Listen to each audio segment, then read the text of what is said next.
Thank you, Mr. President, and all of you for convening here today on this important matter. When President Trump took office, he made it among his highest priorities the restoration of peace anywhere and everywhere in the world where the opportunity presented itself. And it's met with great success in a number of places. We had a conflict between India and Pakistan, which was a very dangerous conflict, and one that he chose to engage in and was able to bring it to, be very involved in bringing it to a cessation of hostilities. When Thailand and Cambodia were engaged in hostilities, the president got involved over a weekend over in the United States, and were able to play a critical role in that regard as well. We are very grateful to some of the countries in this room that were helpful in that regard with the DRC and Rwanda, and work remains to be done. But again, a conflict that presents grave dangers and extraordinary humanitarian challenges. With Azerbaijan and Armenia as well. He has become involved, and we were able to sign an agreement at the White House very recently that hopefully prevents a future conflict which would prove costly and deadly.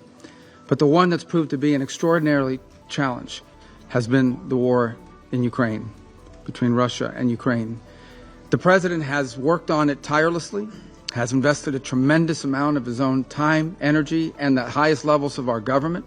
We have had meetings in Turkey, meetings in Saudi Arabia, meetings in Alaska, countless phone calls, doing everything possible to bring this conflict to a resolution and to an end. A war that cannot end militarily. It will end at a negotiating table. That's where this war will end. But the longer it lasts, the more people will die, the more will be destroyed. Some of the numbers we are seeing in the loss of life among military personnel, for example, on the Russian Federation side, are staggering. Staggering. In 1 month alone, more loss of life than in the entirety of the U.S. engagement in Afghanistan or Iraq. This war has to end, and we have done everything we possibly can and will continue to do everything we possibly can to bring it to an end. Very generous offers have been made. For example, a ceasefire at the current lines of contact, while all the other details on the future of the conflict could be worked out in terms of future territorial lines. The president has shown extraordinary patience in terms of not assessing additional sanctions in the hopes of having a breakthrough in this regard. And all has come to what appears to be not just a stagnant one, but an era, and we've entered a period of what appears to be potential even escalation, with the historically highest number of strikes we've seen over the last few nights and before. And now we are also watching incursions into neighboring airspace by both drones and airplanes. The president is a very patient man. He's very committed to peace, but his patience is not infinite.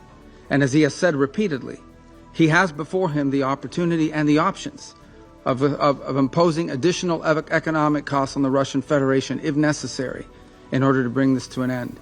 He also has before him the option, as he has already chosen to do in some circumstances, to sell defensive weaponry and potentially offensive weaponry so that Ukraine can defend itself from this assault by purchasing that weaponry. So I'm here to say to the Security Council, the United States remains as committed as it has ever been to a peaceful resolution to this dangerous conflict. But there will come a moment in which we will have to conclude that perhaps there is no interest in a peaceful resolution.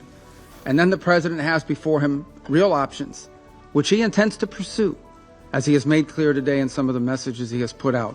So I strongly urge the Security Council, the member states here, and those who are not part of this as well, to do everything in their power, and including the Russian Federation, to do everything within their power, and the Ukrainian side for that matter as well, but all sides, to bring this war to an end before it becomes something that will last another 3 or 4 years, lead to more destruction, both economic and at the same time and loss of life and loss of property and loss of futures.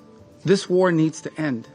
But if it does not, if there is no path to peace in the short term, then the United States and President Donald J. Trump will take the steps necessary to impose costs for continued aggression. Thank you.